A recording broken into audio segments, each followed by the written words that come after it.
देशात इंधनाचा तुटवडा भासणार नाही. युद्धामुळे उद्भवणाऱ्या परिस्थितीसाठी केंद्र सज्ज. केंद्राच्या नियोजनावर मुख्यमंत्री फडणवीसांकडून विश्वास व्यक्त.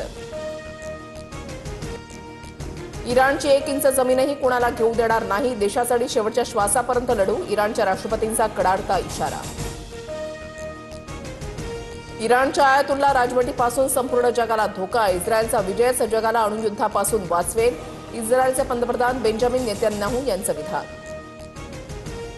आम्ही युद्ध जवळपास जिंकलंय. आता मदतीची गरज नाही. डोनाल्ड ट्रम्प यांनी ब्रिटनची लष्करी मदत नाकारली. रशियाकडून इराणला सिक्रेट डेटा. अमेरिकेचा गौप्य स्फोट. तर चीनच्या लष्करी तंत्रज्ञानाचीही इराणला मदत. इराणला मदत करू नका, अमेरिकेचा पुतीन यांना निरोप.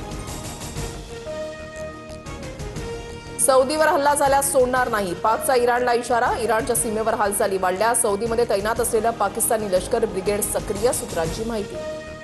पश्चिम आशियामधील भारतीय शेतमालाची निर्यात धोक्यात. तांदूळ केळीची निर्यात संकटात. युद्धामुळे जलवाहतूक ठप्प. भारताचा शेतमाल बंदरावर अडकला.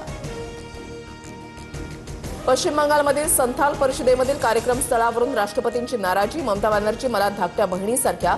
बंगाल सरकारला आदिवासींचं भलं नकोय असं वाटतंय. राष्ट्रपती मुर्मूंची टीका. राष्ट्रपतींचा अपमान म्हणजे देशाच्या संविधानाचा आणि लोकशाहीचाच अपमान. आदिवासी समाज तृणमूल काँग्रेसला माफ करणार नाही.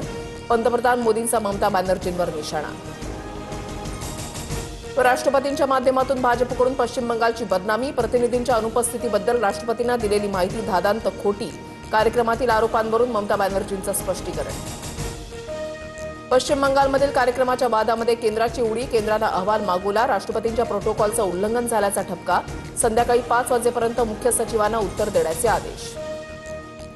नितीश कुमारांच्या पुत्राची बिहारच्या राजकारणामध्ये एंट्री. निशांत कुमारांचा जनता दल युनायटेड पक्षामध्ये जाहीर प्रवेश. पुणे विद्यापीठ परिसरामध्ये आयकॉनिक पुलाचं लोकार्पण. मुख्यमंत्री फडणवीसांकडून दिवंगत अजित पवारांच्या विजनचं कौतुक.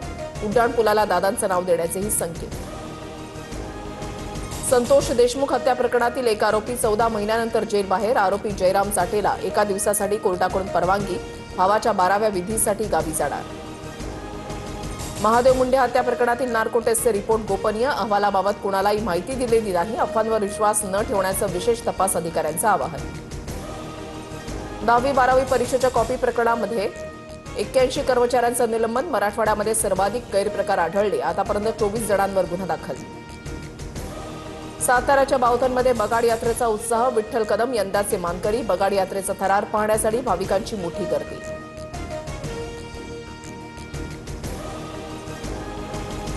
देशभरात आज जागतिक महिला दिनाचा उत्साह. राज्यामध्ये ठिकठिकाणी महिलांसाठी विशेष कार्यक्रमांचं आयोजन. मुंबई, नागपूर, पुणे, कोल्हापूरसह ग्रामीण भागातही नारी शक्तीचा जागर. T20 वर्ल्ड कपचा थरार. फायनलमध्ये आज भारत विरुद्ध न्यूझीलंड सामना रंगणार. सलग दुसऱ्यांदा विश्वविजेते होण्यासाठी भारत सज्ज. संध्याकाळी 7 वाजता हाय व्होल्टेज ड्रामा.